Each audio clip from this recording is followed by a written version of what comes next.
Hola, hola gente, ojalá estén muy bien. Hoy vamos a descargar sonido de sangre para Counter-Strike 1.6.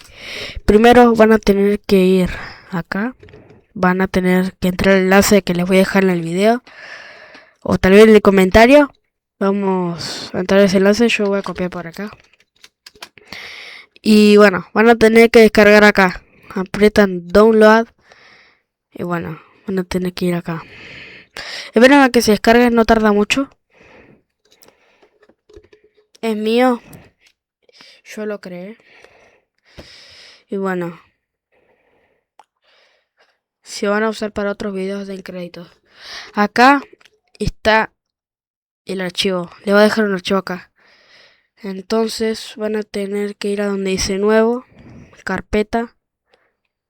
Y tienen que arrastrar acá. Así no se les pierde. Van a tener que hacer clic derecho y donde dice WinRAR. Esperan a que se descargue. Y acá tenemos Sound. Vamos a copiar esto. Y bueno, vamos a tener que buscar la ubicación del archivo. El archivo no. El juego. En mi caso yo lo voy a hacer así. Agarramos el icono que está. Clic derecho.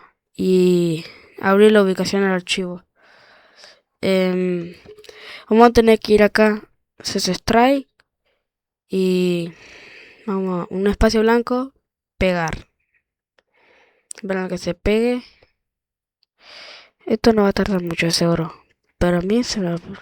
Si desaparece esto, denle en reemplazar acá.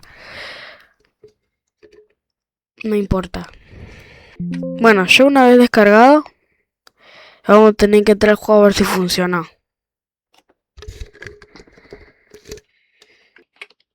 Vamos a ver qué pasa, a ver qué pasa.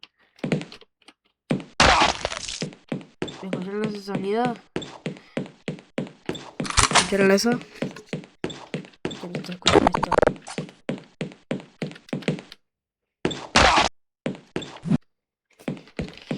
Wow. Bueno, eso es todo. Voy a tener que salirme porque me tuve que unir a un servidor ruso, la puta madre. Porque no entraba con bots.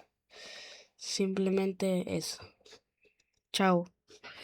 Ojalá la pasen muy bien. Felices Pascuas.